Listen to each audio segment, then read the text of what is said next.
abo bonna bagenda kenyigiramu nammwe mugondera mateeka kubanga oluusi mwe muleeta emivuyo mu kulonda na abakulu abekibiina ya National Unity Platform oba NUP ne banjula ensonga nyingi ezibaluma naddala ebikwata ku kibi tubadde tulaba ku mikutu gy'amawulire ebibadde bigenda mu maaso mu Kawempe North okutulugunya oba okutulugunyizibwa kwa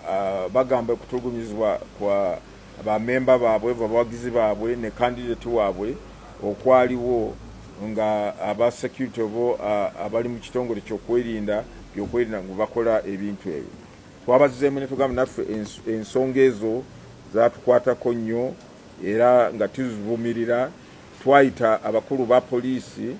ne tubasisinkana ku lunaku lwokubiri wano mu Electoral Commission era ne tubalaga biki ebyenyamiza ku ebyenyamiza ebigenda mu maaso mu kalulu kano ka Kawempe North naddala okuba abantu emiggo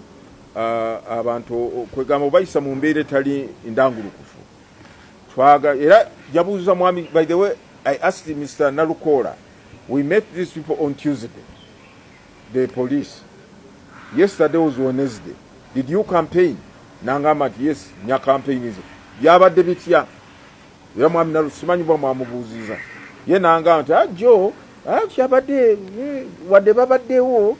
ba deployees naye tewabaddewo embiriganyi yonna naffe ne tukiraba nti ebitwateesa na poliisi batandise biteeko mu nkola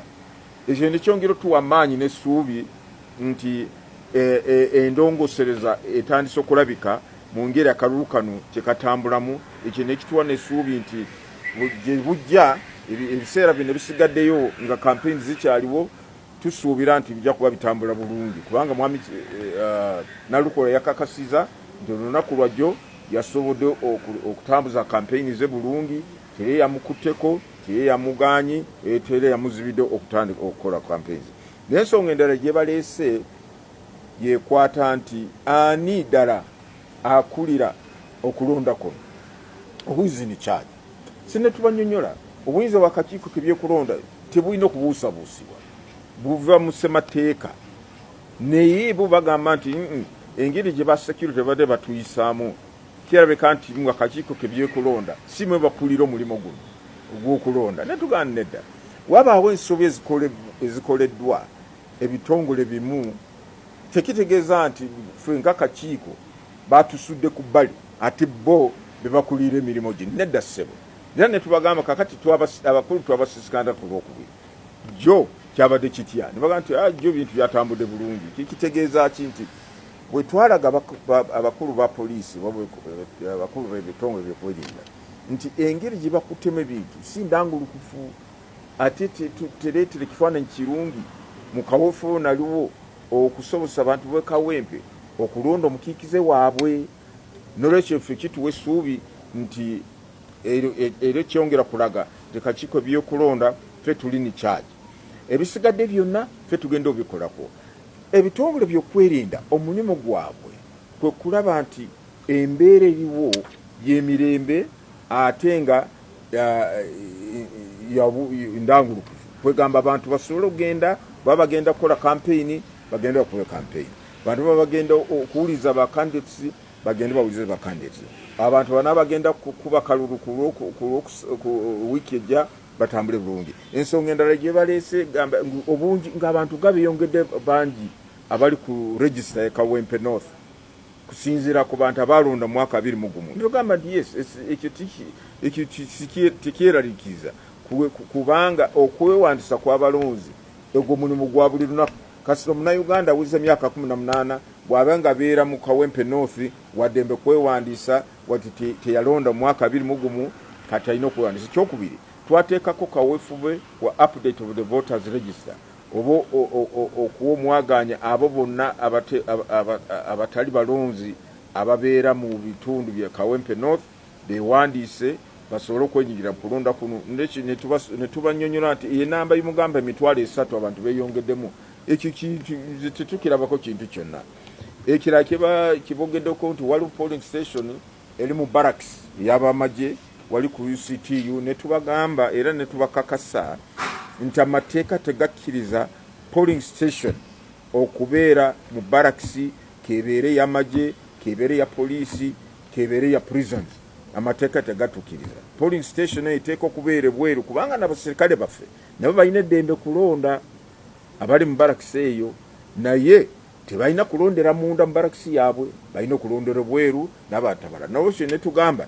tujagenda ku ground tukakasize ddala nti polling station eddala eri munda mu barracks oba eri bweru. Ezo zensonga banaffe banuupu ze baleese ne tubeebaziza nnyo bebala kubeera n'omutima ogwo gwogamba nti katugende eri kakiiko k'ebyokulonda twanjula ensonga zaffe era njagala kukubiriza bannayuganda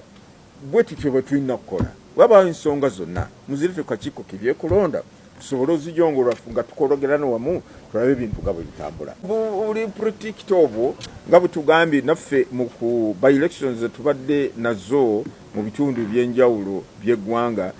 abantu banakigwanyizi badde bagenda ku polling stations ne bakwata obutabu buliwo kifuba ne bapolitikinga ne babuteekako tiiki mangu ne balyoka ne babusonseka mu kabokisi naye kyemukisa omulungi nti ekyo tubadde tukizuula mangu obokisi ne tugiteeka ku bbali netuleka endala naye kyenjagala okukakasa nti ffe nga kakiiko k'ebyokulonda obululu bwaffe bwe tukuba tubukuuma bulungi era teri muntu yonna asobola obufuna okubeera nabo n'alyoka n'agenda akolaki agezaako obusonseka mu bokisi naye bano abantu abakola ebikyamu bye bagenda ku polling station zaffe kubanga jjukira nti omusirikale akuuma polling station tabeera na mundu kati oluusi mpuli abalala bajja ne mundu oba abantu bakikaaki naye netugamba tukozesa amateeka bannange abantu abakola ebikolo biri bya ngeri eyo lwaki tebatwalibwa mu mbuga z'amateeka bakwatibwe tubatwale mu mbuga z'amateeka bakolebweko n'abalala bayigireko baleme kutaataganya emirimu y'okulonda oba enkola yaffe ya demokrasiya. Abantu bakawempe north leka tubawo mwaganya leka tubawe tukole kyonna ekyetaagisa basobole okulonda omukulembeze waabwe era ffe nga akakiiko tweyamye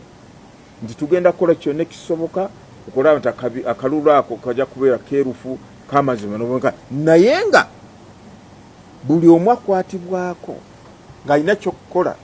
ku kalulu kano kabeere candidate oba omuntu eyeesimbyewo kabeere muwagizi kabeere bibiina by'obufuzi oba bibiina byanakiyewa oba oli wa kitongole ky'okwerinda naawe tambulira mu kulukuto gwo gw'amateeka tuukiriza obuvunaanyizibwa bwo tewenyigira mulimu gutali gugwo bw'obanga tuli mulonzi togenda ku polling station n'okwata ogundi obululu n'okozesa kifuba naye tujja kuvaayo mu bungi nnyo kubanga oba tubadde tusobola ogenda ekisolo ne tugenda eyo eddokolo wa ate wano kawempe tutaabeere tujja kubeerayo mu bungi era twamaze kukola pulaani engeri gye tugenda okudeployinga abantu baffe tulabe nti akalulu ka kawempe north kamazima n'obwenkanya naye tusaba about a polling station which they said is in the barracks at UCTU. And we said our response was that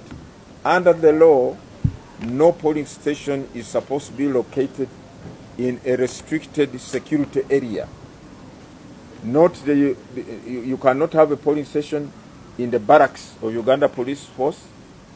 You cannot have a polling station in the barracks of UPDF or even Uganda prisons, because those are restricted security areas.